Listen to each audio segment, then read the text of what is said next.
So yan po mga kaboks, nandito pa rin ho kami sa sitio. Ano sa sitio diri ma'am? Sinagawan. Sitio Sinagawan. At ngayong araw mga kaboks, may kasama ho tayong isang ina na may kasamang bata dahil kailangan ho talagang ipa-check up mga kaboks, kaya sinama na lang ho namin. Ayan si ate, ano pangalan mo ate? Arlen. Ayan si ate Arlene at si baby Gmar. Ayan, ito po yung nakita namin mga kaboks sa kanyang mga para ba siyang chicken fox, or hindi ko lang ho alam mga kaboks kung anong sakit na itong bata. Pila na kabulan yung sakit? Isa pa ni kabulan, giturukan na kuan. Pila na siya kabulan karon? Magpulo karong 18. So mag 10 months na siya. Nung isang buwan pa lang meron ng sugat. Okay, so isang buwan pa lang daw yung bata mga kaboks, nagkasugat na. Hanggang ngayon 10 months hindi pa rin nawala, kaya dadalhin ho namin sa hospital. So tara, ready na? Ay Jo, salamat. Salamat. Okay, tara.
Kailangan ho namin lakbayin ang isang oras at ang napakahirap po ng mga daan para makarating kami sa highway. Madala namin ang isang anghel na nangangailangan ng tulong.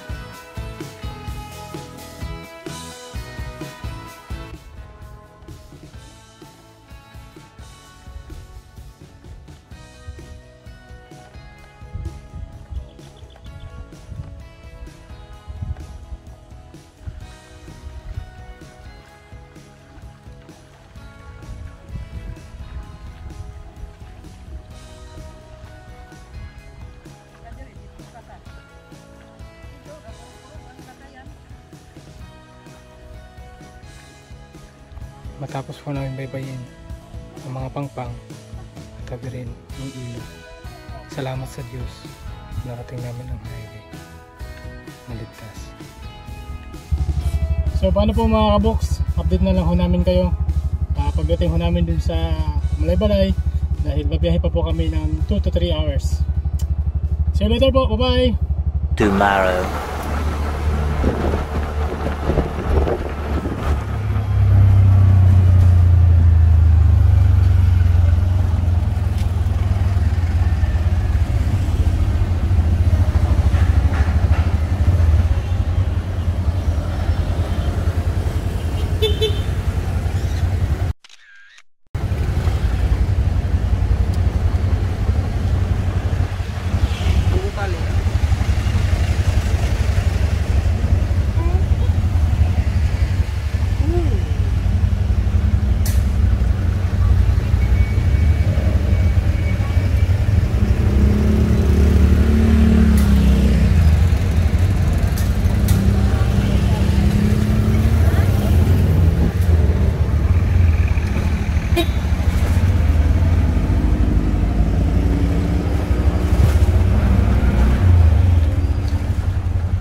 morning po. Good morning po mga kabok. Ayan, good morning Ate Arlene. Good morning. Ayan. At andito na ho kami mga kabok sa Paul Medic Hospital. papacheck up na ho namin si Baby Jmar. Tama? Ate? Yes, Baby Jmar. At dito ho kami, kasama namin si Mrs. at si Liam dahil sa doktor ho kami ni Liam lalapit para ho sa kanyang mga sugat dahil past month mga kaboks, nagka-ano din ho kasi. Ano yung kay Liam? Foot and mouth disease. Foot on mouth disease. Foot and mouth disease. Ayan. Foot and mouth disease. Ayan, ganun ho ang nangyari kay Liam, kaya nadala naman namin agad sa ospital at naging okay na agad yung sugat ni Liam, mga tumubo sa kanyang mga balat, kaya andito ho kami sa doktor ni Liam. At ngayon, papalista na ho sila para ma-check up na ho si baby.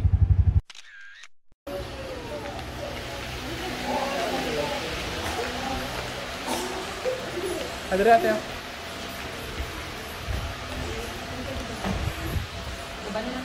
Okay, ma'am.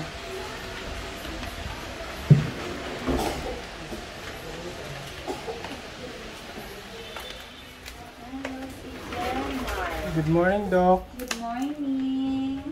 Doc, so ito na po mga kaboks. Tapos na ho kami sa aming check-up at thank you Lord dahil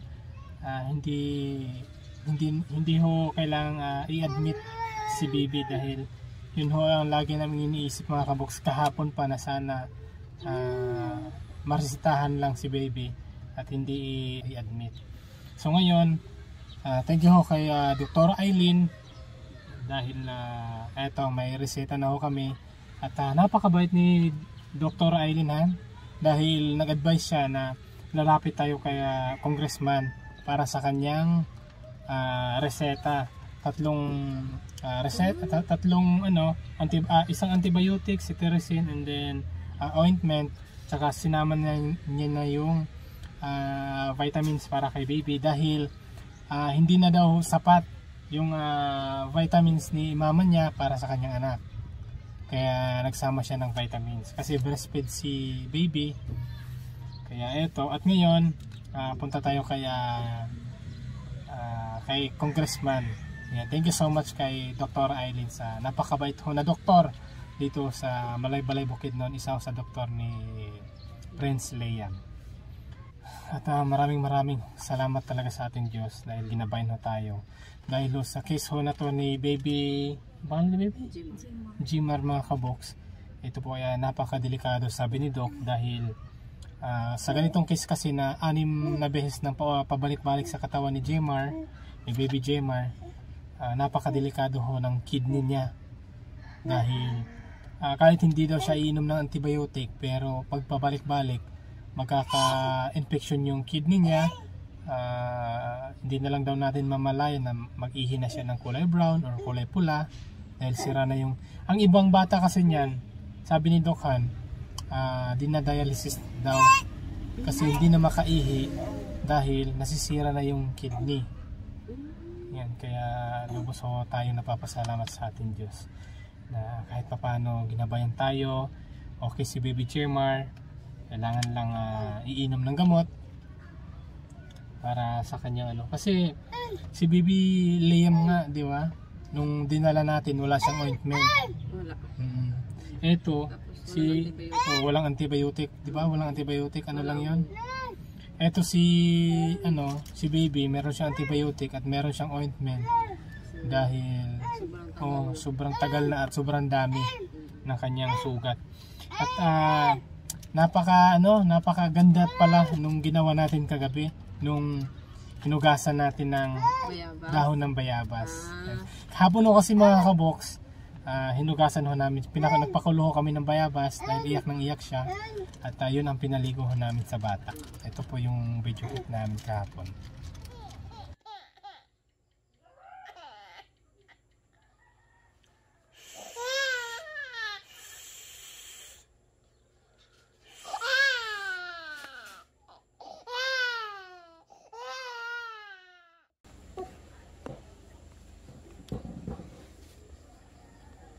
Grabe. Ang dami hong peklat mga kaboks. Yung mga nakarang sugat niya.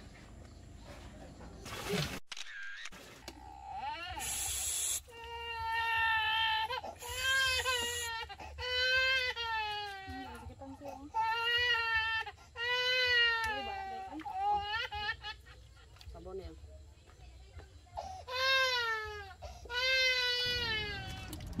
Ayan, at sabi kasi ni Doc Han na sinadjust ni Doc na sana araw-araw mahugasan siya ng dahon ng bayabas para yung bakterya, yung humilom yung sugat, Sabo. di ba? At yun lang ate ha. Pagpatuloy natin yung bayabas ha. So, update na lang ho namin kayo mga box. Sana pag-pray nyo kami. Sana Natubag ni Congressman Flores. ang tawag dito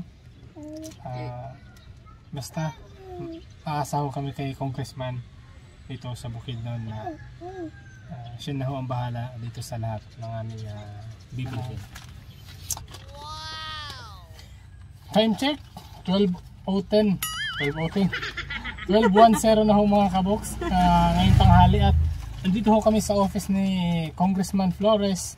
At may note sila dito na sarado sila 14 at 15 at ngayon sarado pa sila dahil 15 ho ngayon, bukas pa sila pubukas si Congressman at gagawin ko na lang ho ng paraan. Meron naman ho kaming dalang ID ni Mrs. Kakain ho muna kami at ganito ho ang tirada dito mga kabox. Pasensya na ho kayo. Thank you Lord for this food. Kahit pa paano makapagpananghalian tayo. Andito lang ho kami sa gilid-gilid. At siyempre bumili ho kami ng Jollibee. Jollibee sa gilid-gilid. Fried chicken ho sa gilid-gilid lang. Pang ano lang to, pantawid gutom.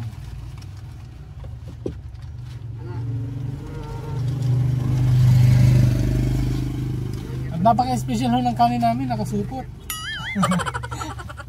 At ang tirada dito mga kabox, ganito lang mga kabox. Oh, di ba? Wala nang pinggan, walang kutsara.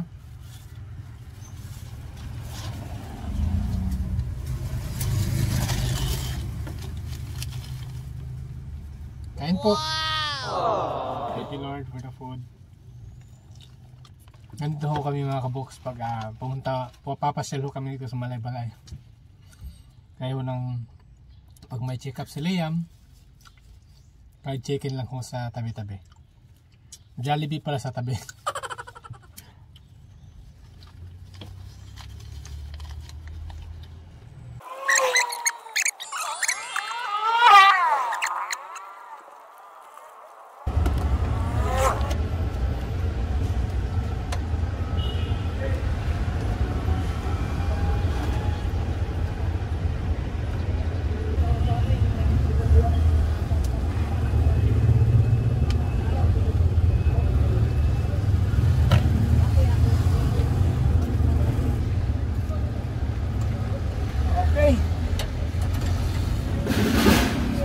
Mga kabox, kahit pa paano hindi man tayo nakahingi kay Congressman, pero thanks God pa rin dahil kahit pa paano mga kabox, nagawa natin ang paraan na makahingi ng antibiotic dito sa ating City of Malaybalay. At eto, bumili na lang din ho tayo ng vitamins TVB at yung kulang ho na gamot para ho kay baby. Ayan, maraming salamat din po sa ating mapagmahal na sponsors kay Tita Sencha Joralbal. Tita, maraming salamat po tita sa inyong pagmamahal sa ating kababayan, lalong-lalo na ako para ako kay baby. Pangalan ni baby? Jmar. Baby Jmar. Makakapahinga na siya sa kanyang sugat. Hindi na yan kakatino. Wala na yan no. Baby Jmar no. So ito po mga kabox, thanks God, mission accomplished. At ngayon mga kabox, ngayong oras, ngayong hapon kami pauwi na ho ng San Fernando, Bukidnon dahil may kailangan hong uwian agad-agad si ate mga kabox dahil bukas ng umaga, alas 8, may kailangan ho silang puntahan sa barangay, sa ang tawag dito, sa sentro ho ng San Fernando dahil may kukunin ho silang napakahalagang bagay para ho sa kanilang pamilya.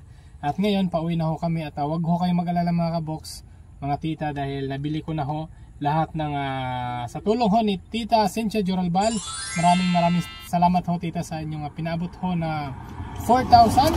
Ayan, maraming salamat po Tita Cynthia. At eto, nabili ko na lahat simula ho sa vitamins hanggang sa gamot niya. At grocery, syempre nag-grocery na rin ako. Mga sabon, shampoo, sabon panligo, sabon pang laba at shampoo. At bumili na rin ako ng alcohol, meron na rin yung ulam. At bumili rin ako ng pasalubong para sa kanyang dalawang kapatid, no? Dahil kasi sila, di ba? Maraming salamat po tita. Ayan, salamat ka kay Tita Cynthia Joralbal. Maraming salamat po, Tita Cynthia. Ayan, maraming salamat tita. Mabuhay po kayo. Kung wala ho kayo tita, hindi ko ho to magagawa, hindi ko ho to mabibili ang mga kailangan ho ni baby Jmar at ate, kay nanay Arlene. Ayan. At ito, umabot ho ng ang ginastos ho natin, umabot ho ng 3,467 minus 4,000. And meron ka pa ating sukle na 533. Ayan, ito naman na ang resibo. Ang ulang resibo lang dito yung check-up na. Okay. Ayan. 533 na sukle. So, ayan po mga tita-tito, sa lahat ng mga sponsors, lalong-lalo na sa ating Tita Cynthia Joralbal. Maraming salamat po tita sa iyong pong kabutihan, sa iyong pagmamahal sa ating mga kababayan. Maraming salamat po at pagpalain po kayo ni God. At ngayon, habang may oras pa, kami ay pauhin na ho ng San Fernando, Bukidnon. At thank you din pala sa aking misis. Ayan, sinamahan ho ako mga kaboks dahil paniguradong gagabihin na ho ako sa pag-uwi dahil ang ating round trip ay mahigit 5 hours at ang oras alas 3 na ho ng hapon. Kaya sinamahan na ako ni misis. Thank you po misis ha. I love you.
So ito mga kaboks, magsi-7 ako ng gabi at 5 p.m. pala kami umalis sa bahay. At ayan, nandito ako kami sa auntie ho ni Ate Arlene. Sorry Ate Arlene, nakakalimutan yung pangalan mo. Ayan ante, dito daw siya matulog. Ha? Dahil may lakad pa siya bukas. Andyan yung bana niya. Sige, may pwede tayong salamat. Sige, hintayin natin yung chulalabs mo. Yung mister ni ate. Okay, baka umuwi na yung mister ni ate pala sa bundok. At hindi na ho namin sila mahatid mga kaboks. Dahil si ate, bukas ng alas 8, meron pa siyang pupuntahan sa bayan ho ng San Fernando. At ante, hindi na ho kami magtagal dahil gabi na. Ha? Salamat ante. Salamat. Ate ha. Salamat. Ha, pagaling ka ha. Ha. Bye-bye. Bye-bye. Amping ate ha. Salamat. Salamat din ho so much sa ating mga pagmahal na sponsors. Tita Cynthia Joralbal. Tita, thank you so much po. Bye-bye natin. Bye-bye.